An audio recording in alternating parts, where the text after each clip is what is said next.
The military transport ship landed with a soft hiss. Haenul opened her eyes. She had not been sleeping. Soldiers did not sleep. They rested with purpose. "Lieutenant Haenul," the ship's AI said, "we have arrived on Earth. Seoul Central Terminal." Haenul stood up. Her uniform felt strange after 3 years of wearing battle armor. The weight was wrong. Too light. She kept reaching for weapons that weren't there. "Thank you," she said to the empty air. Being polite to AIs was a habit from the war. The smart ones saved lives. The dumb ones got people killed. She grabbed her small bag and walked to the exit. The door opened with a whoosh of air, Earth air. It smelled different from the recycled air on ships and bases. It smelled like home. But home felt wrong now. Haenul was 18 years old. Most of her squad mates were dead. Most of them had died saving her. The oldest had been 22. The youngest, only 16. A man in a dark suit waited at the bottom of the ramp. "Lieutenant Haenul," he said with a small bow. "I am Mr. Kang. I will be your teacher at Seoul National High School." Haenul returned the bow, keeping her eyes on him. Old habits. "I don't need school," she said. "I need to get back to my unit." Mr. Kang's face softened. "The war at Proxima Centauri is over, Lieutenant. Your part, at least. Now the military wants you to finish your education." Haenul felt the anger rise in her chest. "My squad is still there." "Your squad was lost, Lieutenant. You were the only survivor of the Battle of Station Zero." Haenul knew this. She remembered holding Yuri as she died. She remembered Daeho pushing her into the escape pod. She remembered the explosion that took Minho's arm before the second one took his life. "I know," she said quietly. Mr. Kang nodded. "The implants," he said, pointing to the small scar on Haenul's temple. "They're still active." "Dormant," Haenul replied. "They can be turned on again if I'm called back to duty." "Let's hope that doesn't happen," Mr. Kang said. "Earth needs peace, and you need time to heal." Haenul followed Mr. Kang to a waiting car. As they drove through Seoul, Haenul stared at the tall buildings, the crowds of people. None of them knew what it was like out there. None of them had seen the Voidborn tear through a ship's hull. None of them had fired a plasma rifle until it melted in their hands. "Your classmates don't know what you've been through," Mr. Kang said as if reading her thoughts. "To them, the war is just news on screens." "Will I have to tell them?" Haenul asked. "No, your file says you were at a special training school. That's all they need to know." The car stopped in front of a small apartment building. "This is where you'll live," Mr. Kang said. "School starts tomorrow at 8 o'clock. Haenul looked at the building, then at the school visible a few blocks away. Her new battlefield. Not against the Voidborn, but against something perhaps harder, trying to be normal again. "I understand," she said, though she didn't. But soldiers followed orders, even when the orders were to go back to high school. The school bell rang at exactly 8 o'clock. Haenul had been standing outside the classroom for 20 minutes. Old habits. Soldiers were always early. Mr. Kang appeared at the hallway corner. He nodded at her with a small smile. "Ready, Lieutenant?" he asked quietly. "Yes, sir," Haenul said automatically. "Just Mr. Kang here," he reminded her gently. "Remember, you're a student now." Haenul tried to relax her shoulders. She had spent all night practicing normal teenage posture in the mirror. It felt wrong. Vulnerable. "Class, we have a new student," Mr. Kang announced as they entered the room. "This is Haenul. She has transferred from a special training school." 30 pairs of eyes turned to look at her. Haenul felt her combat senses activate, scanning for threats, marking exit points, counting potential hostiles. "You can sit behind Du Young." Mr. Kang pointed to an empty desk. Haenul walked down the row. A boy with neat hair and a class president badge smiled at her. "Welcome," Du Young whispered. "I can show you around later." Haenul nodded stiffly. The morning classes passed slowly. Hae Newell found the work easy. Military education was advanced and intense. She had learned complex physics to calculate plasma rifle trajectories in space. High school math was simple by comparison. At lunch, Hae Newell sat alone. She ate quickly, keeping her back to the wall and watching the room. Then a girl with big glasses sat across from her. "You're calculating exit strategies, aren't you?" the girl said. Hae Newell tensed. "What?"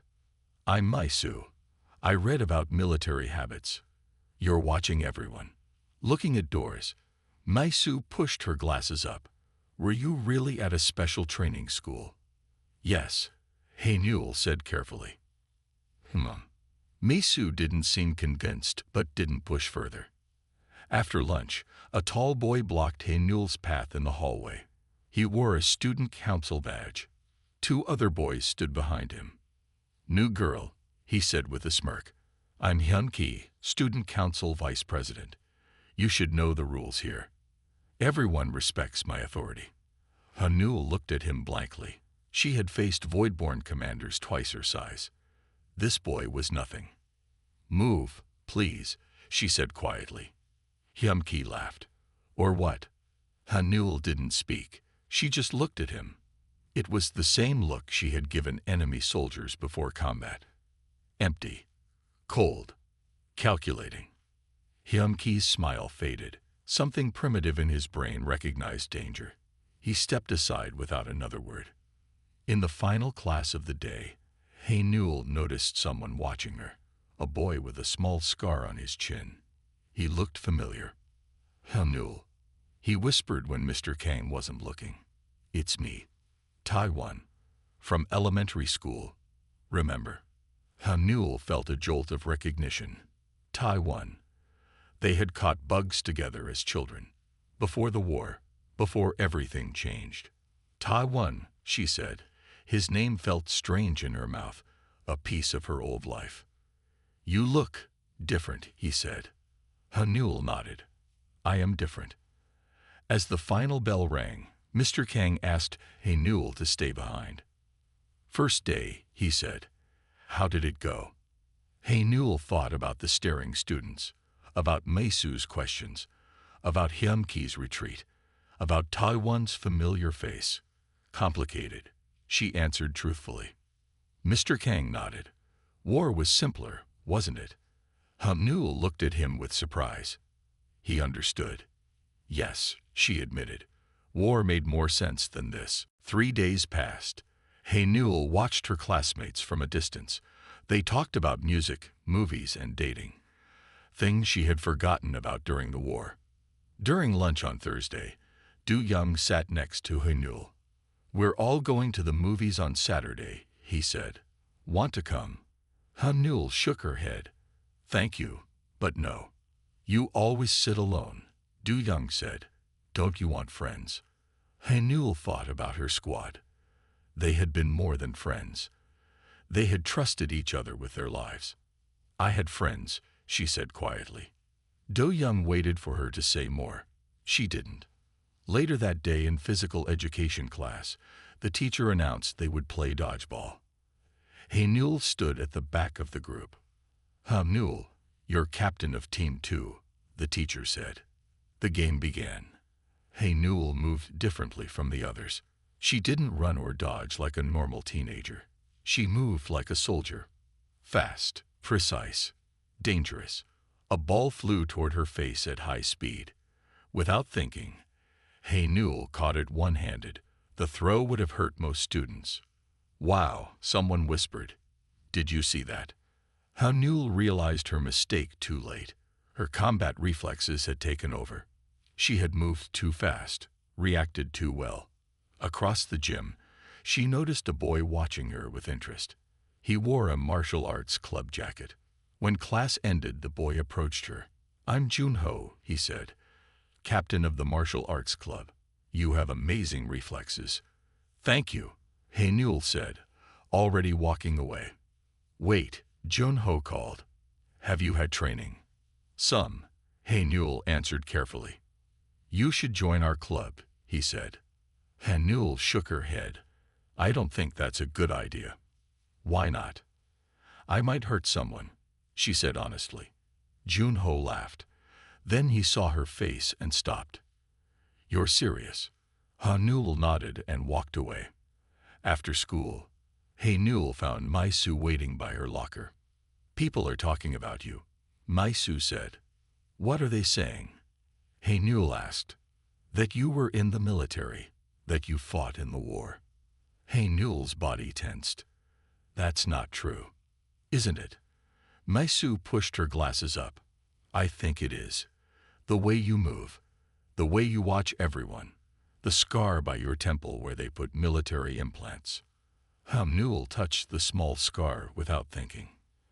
I won't tell anyone, Maisu promised. But I want to know about space, about the Voidborn. What are they really like? Monsters, Hanul said before she could stop herself. At that moment, Taiwan walked by.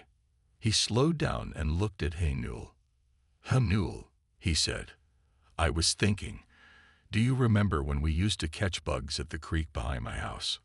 A memory flashed in Hanul's mind. Sunshine, laughter, Taiwan's smile missing 2 front teeth. I remembered, she said. You were different then, Taiwan said. Always smiling, always talking. Now you're so quiet. People change, Hanul said. What happened to you at that special school? Taiwan asked. Hanul looked at her old friend. How could she explain? How could she tell him about the blood, the fear, the deaths? I grew up, she said simply. As Hanul walked home alone, she felt it more than ever. She was an outsider here, a soldier among children, someone who had seen too much to ever truly belong again. Hanul couldn't sleep. She sat by her window, watching the night sky. Something felt wrong, a feeling she knew from the war. The quiet before an attack. Her small tablet beeped. A news alert. Hanul tapped the screen. Strange energy patterns detected over major cities. The news report said, government officials say it's just equipment malfunctions. Nothing to worry about. Hanul's heart beat faster. She had seen this before, on Proxima Base, right before the Voidborn came. The same energy patterns, the same government denial. She searched for more information. Most reports said the same thing. Just a glitch. Nothing serious. But Hanul knew better. The next morning, she found Mr. Kang before class. I need to contact my old commander, she said urgently. Mr. Kang looked concerned. What's wrong? The energy patterns in the sky. It's them. The Voidborn. I've seen it before. Mr. Kang frowned. Are you sure? The news says. The news is wrong, Hanul interrupted. Sir, please. I need to warn someone. Mr. Kang nodded slowly. You can use the secure line in my office after school. Hanul spent the day watching the sky through classroom windows. The other students noticed her distraction. A space cadet. Hyun Ki called during lunch, looking for aliens. He laughed, and others joined in. Maisu sat beside Hanul. You saw the news too, she whispered, about the energy patterns. Hanul looked at her sharply. What do you think it means? I don't know, Maisu admitted, but the patterns match Voidborn ship signatures from the war. How do you know that? Hanul asked. Maisu blushed. I collect information about the war, about space, about everything out there. After school, Hanul used Mr. Kang's secure line. She entered her military ID and connected to Space Command. Lieutenant Hanul reporting unusual energy patterns over Seoul, possible Voidborn activity. A board officer appeared on screen. Lieutenant, you've been decommissioned for civilian education. This line is for active personnel only. Sir, I'm still on reserve status. These energy patterns match pre-invasion signals from Proxima. The officer sighed. We've analyzed the patterns. They're just atmospheric disturbances. Focus on your studies, Lieutenant. That's an order. The connection ended. Hanul stood in silence. They weren't listening. Just like before. Just like when the first colony was lost. On her way home, Hanul saw a sleek black car parked outside the school. A man in an expensive suit was talking to Hyun-ki. The man looked important, powerful. Hyun-ki saw Hanul watching and smirked. The man turned to look at her. His eyes were cold. Tae-won appeared beside Hanul. That's Director Park, Hyun-ki's father. He works for the government, Defense Department. Hanul felt a chill. What exactly does he do? He handles alien threat assessment, Tae-won said. He's the one telling everyone those energy patterns are nothing to worry about. Director Park whispered something to Hyun-ki, who nodded and laughed. They both looked at Hanul. That night, Hanul made a decision. If the military wouldn't listen, she would have to prepare on her own. She couldn't let another world fall to the Voidborn. Not her home. Not Earth. She touched the scar on her temple. Maybe it was time to wake her dormant implants. War was coming. And this time, Hanul would fight it her way. Hanul sat alone at lunch the next day. She was making plans in her head. Ways to prepare. Ways to fight. Ways to survive. Can I join you? A voice asked. Hanul looked up. It was Jin-ae, the math genius. They had never spoken before. Yes, Hanul said, surprised. Jin-ae sat down carefully. Maisu told me about your concerns, about the energy patterns. Hanul glared across the cafeteria at Maisu, who waved nervously. She shouldn't have done that. Hanul said, I can help. Jin-ae said quietly. I'm good with patterns and codes. If you have military data, I might see something others missed. Hanul studied Jin-ae's face. The girl seemed sincere. Why would you help me? Hanul asked. Because Maisu believes you, Jin-ae said simply. And I trust Maisu. After school, Junho found Hanul at her locker. The martial arts club meets today, he said. You should come. I told you, I might hurt someone, Hanul repeated. Junho smiled. I'll take that risk. Besides, I think you need friends. Hanul started to refuse, then stopped. Maybe he was right. Maybe she did need allies. Fine, she said. One meeting. The martial arts club practiced in a small gym. 10 students bowed to Hanul when she entered. Show us what you can do, Junho said, taking a fighting stance. Hanul hesitated. Then she nodded. She moved carefully, holding back as she sparred with Junho. But even at half strength, she was faster and stronger than him. Junho hit the mat hard. He laughed as he stood up. Where did you learn to fight like that? He asked. Special training school, Hanul said. No school teaches that, Junho said. That's combat training. Military training. Hanul didn't answer. The other students watched with wide eyes. Whatever it is, Junho continued, we want to learn. Will you teach us? Hanul thought for a moment. These students could become fighters if needed. Allies in the coming war. Yes, she decided. I'll teach you. Later that evening, Hanul found Tae-won waiting outside her apartment building. I've been thinking about you, he said. About how different you are now. People change, Hanul said again. Not like this, Tae-won insisted. Not unless something big happens. Was it bad? At that school, Hanul looked at her old friend. Maybe it was time for some truth. It wasn't a school, Tae-won. It was war. Tae-won's eyes widened. The Voidborn War. You fought. Hanul nodded. That's why you're worried about those energy patterns. Tae-won realized. You think they're coming here. I know they are, Hanul said. And no one will listen. Tae-won was quiet for a long moment. Then he said, I'll listen.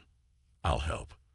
The next day, Hanul met with Maisu, Jin-ae, Junho, and Tae-won in an empty classroom. We need a place to meet regularly, Hanul said. somewhere private.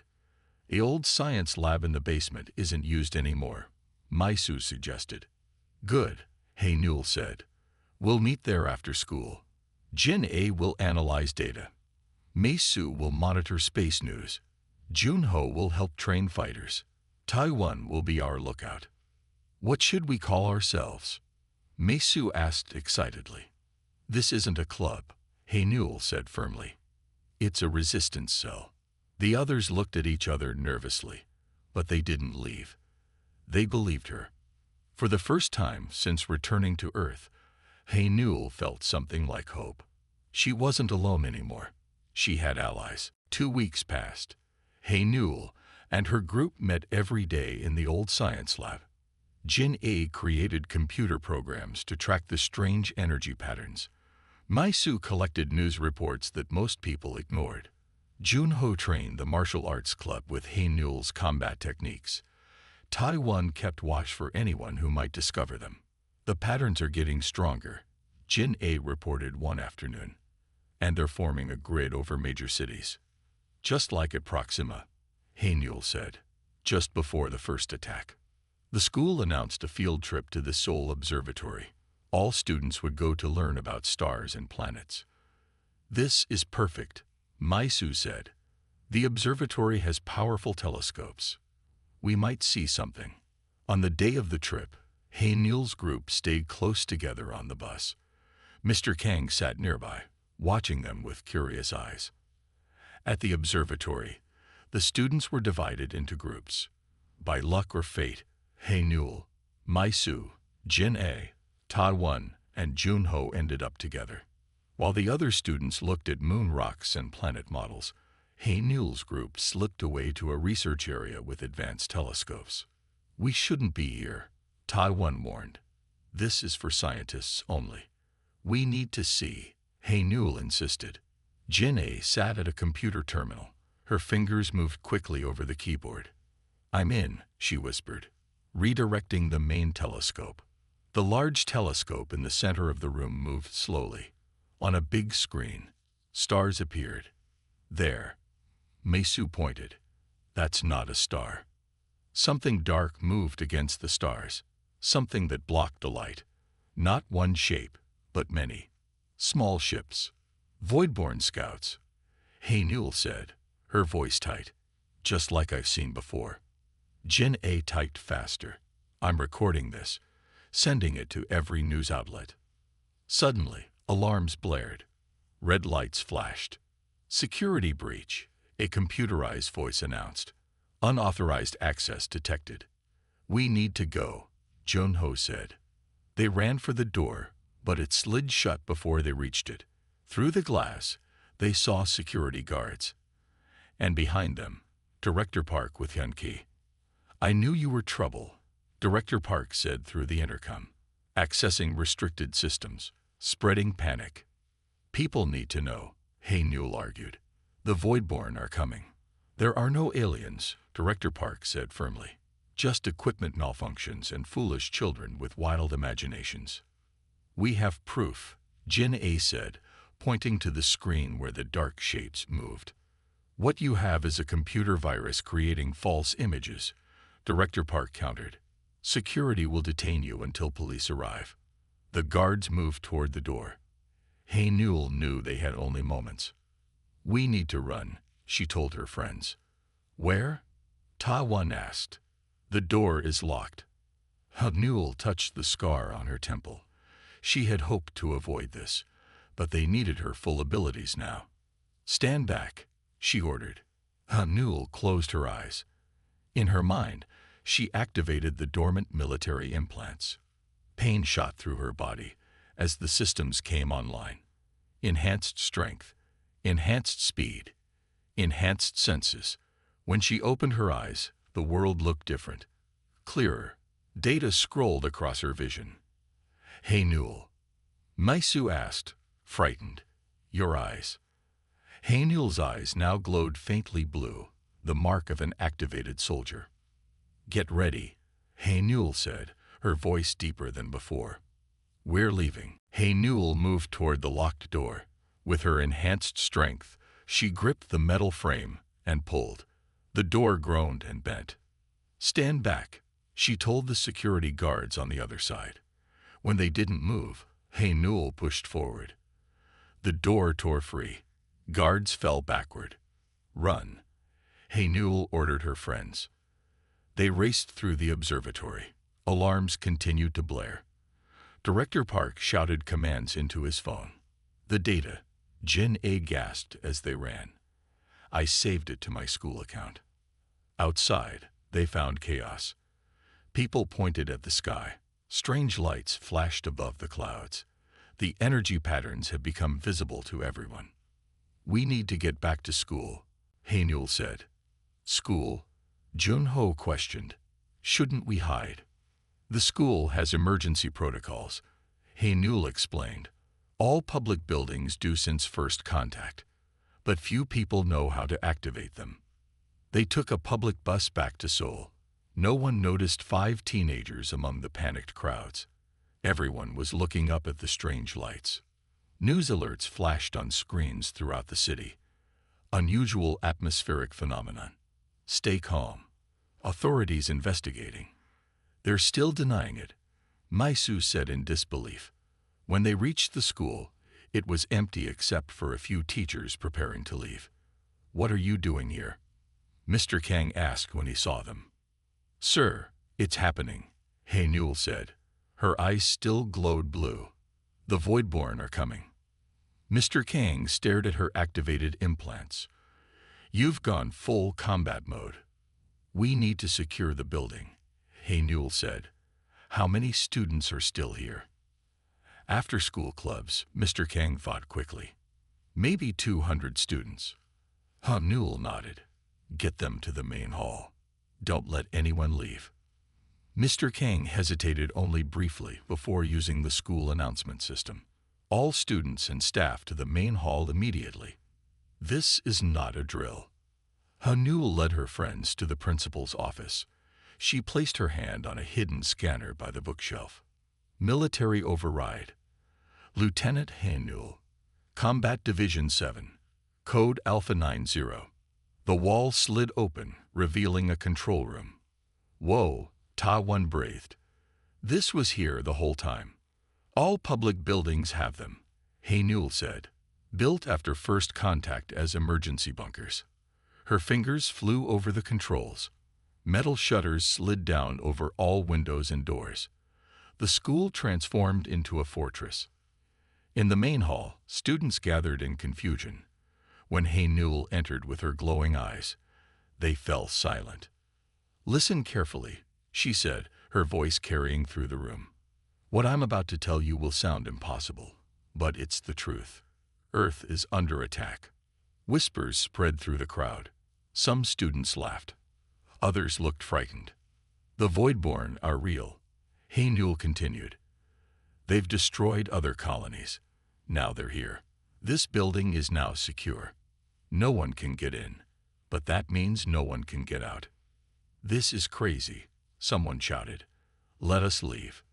"Look outside," Mai-Soo said, activating a large screen on the wall. It showed the view from external cameras. Dark shapes moved through the streets. Tall, thin creatures with too many limbs. Voidborn ground troops. The laughter stopped. Fear spread through the room. "What do we do?" a small voice asked. Newell stood straight, a soldier once more. "We fight," she said, "and I'll teach you how." The next few hours moved quickly. Hey Newell divided the students into groups based on their skills. Jin-A, take the smart ones to the control room. Monitor all cameras.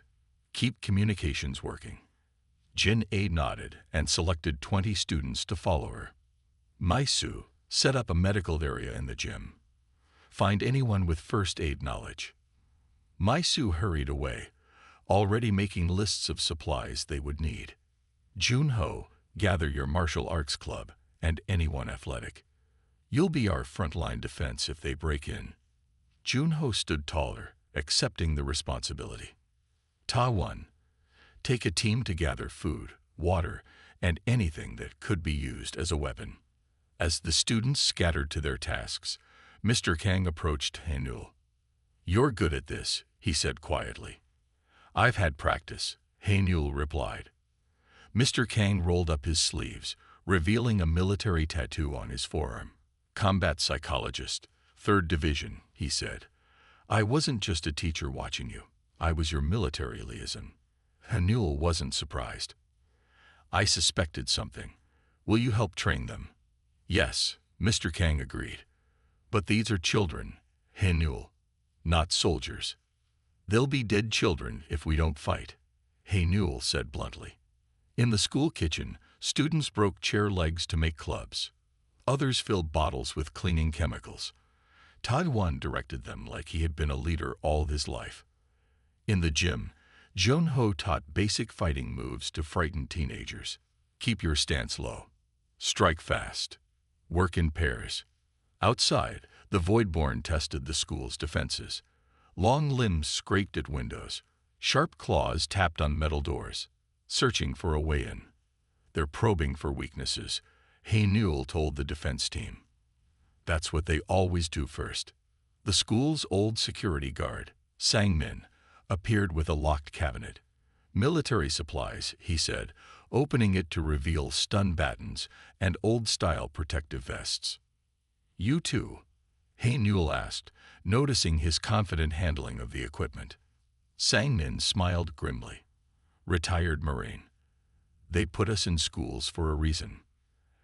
Hours passed. The Voidborn circled the building but hadn't attacked yet. Students and staff ate dinner in shifts, weapons always close by.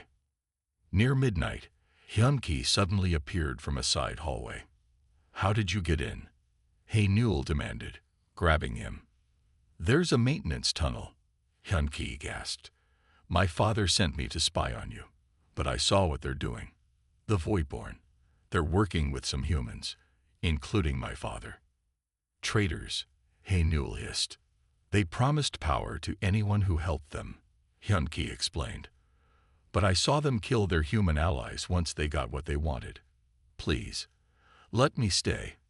Haenul studied his face. You'll fight with us. Hyun-ki nodded. I'll show you where the tunnel is. We can set a trap. A crash echoed from the east wing. Jin-A's voice came through the speakers. They're breaking through the science lab. Multiple hostiles. It's starting, Haenul said, her blue eyes glowing brighter. Jun-ho, take your team to the east wing. Mr. Kang, secure the lower level. Hyun-ki, show Taiwan that tunnel. As students ran to their positions, Haenul felt a strange feeling. Pride. These frightened teenagers were becoming fighters before her eyes. Ready weapons, she commanded, activating her combat implants to full power. Defend your school. Defend your world. The battle for Seoul National had begun. The battle lasted all night. Haenul fought at the front, her enhanced body moving faster than normal humans could see. She killed dozens of Voidborn with her bare hands. Behind her, Jun-ho led the martial arts club in organized defense. They moved in pairs, just as they had practiced. When one student tired, another took their place. In the control room, Jin-A hacked into city systems. She broadcast their battle to the world. Videos of teenagers fighting aliens spread across the internet. People watched in awe as high school students defended their school with improvised weapons and raw courage. Mai-Su worked tirelessly in the medical area. She treated wounds, calmed the frightened, and kept records of everyone. When supplies ran low, she created new ones from school materials. Taiwan led teams to seal breaches in the defenses. He worked without rest, his childhood friend's bravery inspiring him to be brave too. Near dawn, Voidborn broke through to the main hall where younger students sheltered. Hyun-ki stood alone in the doorway. Run, he shouted to the children behind him. I'll hold them. And he did. When Haenul found him later, Hyun-ki was surrounded by dead Voidborn. He had saved the younger students but paid with his life. As the sun rose, military helicopters appeared in the sky. Real soldiers dropped from ropes onto the school roof. They fought their way down, surprised to find teenagers holding defensive positions like trained fighters. The commander found Haynul directing the final defense of the school entrance. "Lieutenant Haynul," he asked in disbelief. Haynul saluted, her uniform torn, her face streaked with blood. "Reporting for duty, sir." "At ease, soldier," the commander said. "Reinforcements have arrived." By noon, the battle was over. Military doctors treated the wounded. Government officials interviewed survivors. News teams filmed the aftermath. 217 students and staff, a reporter announced, held off over 500 Voidborn for 12 hours. The Battle of Seoul National High School is already being called the turning point in the war. In the days that followed, the truth emerged. Director Park and other officials had made deals with the Voidborn. They were promised power in exchange for disabling Earth's defenses. Their betrayal had nearly worked. 6 months later, Haynul stood on a stage in the rebuilt school auditorium. She wore a formal uniform with new medals. Behind her sat rows of students, also in uniforms.